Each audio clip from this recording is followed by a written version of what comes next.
Eh bien bonjour et bienvenue dans cette série de tutoriaux et d'étapes au sujet de Acrobat. Alors je m'appelle Bruno Sebart et on va passer plusieurs heures ensemble autour de ce sujet.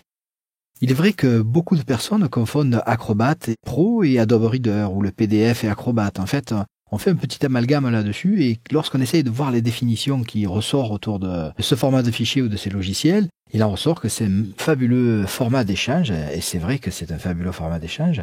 Et puis, il en ressort parfois aussi que c'est un format destiné à l'imprimerie. Eh bien, on va essayer de voir autour de ces étapes. On ne va pas parler d'imprimerie, on va s'occuper de toute autre possibilité que nous offre le format PDF. Et notamment, alors je vais essayer de grandir un petit peu ici, voilà, on va se déplacer, notamment par exemple, tout ce qui va être porte-document et bureautique. Donc de pouvoir partir de la bureautique, quel que soit le logiciel, tableur, traitement de texte, présentation, partir vers du PDF, et éventuellement du PDF, revenir vers cette suite logicielle et continuer à exporter vers des formats de fichiers hors PDF. On va regarder aussi que PDF, c'est un format de fichier qui se veut réellement accessible et qui permet donc de pouvoir respecter tous les standards et toutes les normes autour de l'accessibilité. On va regarder aussi que PDF nous permet de signer des documents, d'authentifier des documents, de les protéger. Et puis, on va voir qu'il y a des services web qui peuvent graviter autour du PDF, que ce soit des réseaux ou des serveurs internes, que ce soit SharePoint ou que ce soit encore des services en ligne comme acrobat.com. On va voir également qu'il peut être enclenché des circuits de révision moyennant PDF, pareil par des échanges de mails, des utilisations de services en ligne ou de réseaux internes qui vont nous permettre de pouvoir faire évoluer le document. On va voir qu'on peut gérer des formulaires et qu'on peut envoyer toute une série d'informations au travers de PDF et récolter toutes ces informations, soit en utilisant des serveurs comme LiveCycle ou directement PDF, et puis pour pouvoir exporter, encore une fois, vers des formats comme du CSV ou des tableurs.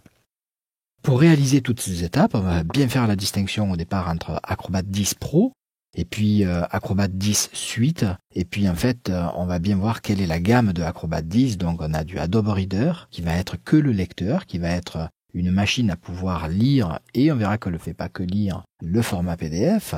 Ensuite, on a le choix entre trois formules qui seront standard, Pro ou Suite, toujours pour la version 10 de Acrobat, qui va nous permettre donc de voir sur cette matrice les diverses possibilités que l'on peut faire avec l'une ou l'autre.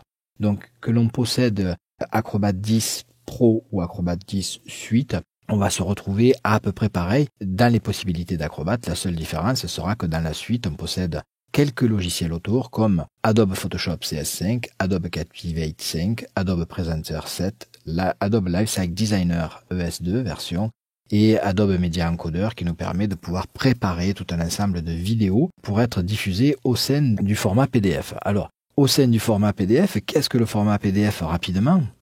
Eh bien, le format PDF, c'est ni plus ni moins que, en gros, du PostScript au milieu, du langage, entre guillemets, on va dire vectoriel, qui va être encapsulé dans une valise qui pourra contenir des informations qu'on appelle PDF marque, des polices, des médias, tout type de médias, que ce soit du flash, des images, de la 3D, de la vidéo, et tous ces médias vont être intégrés autour du format PDF. Et on verra qu'on peut aller un peu plus loin que d'intégrer simplement des documents de ce type-là. On va pouvoir aussi ajouter des pièces jointes. Donc on va pouvoir encapsuler au sein du PDF des fichiers totalement autonomes, externes on va dire plutôt, mais autonomes du format PDF, qui seront par exemple des fichiers Excel, des fichiers PowerPoint, des fichiers Word, des fichiers vidéo, des fichiers un peu de toutes sortes qu'on va pouvoir encapsuler au sein de ce document. Ce qui est important de bien comprendre, c'est qu'il existe des formats d'échange, qu'ils soient simple texte, du XML, du XFDF ou du FDF, qui sont des standards un peu plus forts, qui vont nous permettre de pouvoir échanger et communiquer, ce qui fait que ça ouvre grandement les portes vers des possibilités. Et puis surtout, n'oublions pas la possibilité de pouvoir exporter ce format PDF, comme on en a parlé tout à l'heure, vers des multiples formats, que ce soit des formats images, des formats structurés, des formats textuels, des formats formatés. Voilà, donc ce petit tour sur le PDF nous a permis de mettre une entrée en matière. Et juste pour la petite histoire, et pour éviter les confuses entre le Reader ou Acrobat, au tout début, Acrobat s'appelait Acrobat Reader, d'où la confuse. Et en fait, regardez bien sur cet écran de lancement, Licensed to. C'est-à-dire qu'au tout début, Reader était payant. C'était une machine à pouvoir lire du PostScript.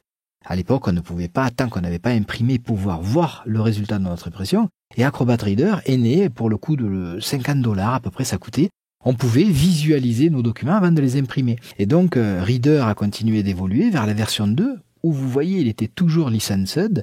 Et puis, à partir de la 2.0.1, là, on a commencé à se dire, il faudrait peut-être séparer les possibilités des logiciels. Et là, dans Acrobat Reader 3 est arrivé le Acrobat. Donc, il y avait Acrobat Reader et Reader Acrobat. Donc, lequel était le bon, le pas le bon.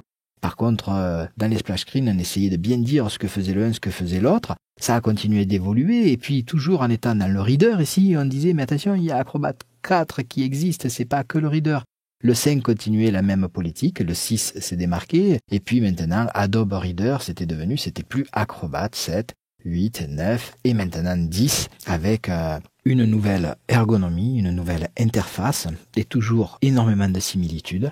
Donc nous allons prendre maintenant le temps au travers de ce DVD de parcourir ces quelques heures pour découvrir toutes ces fonctionnalités que l'on vient de rapidement décrire au travers de cette première étape.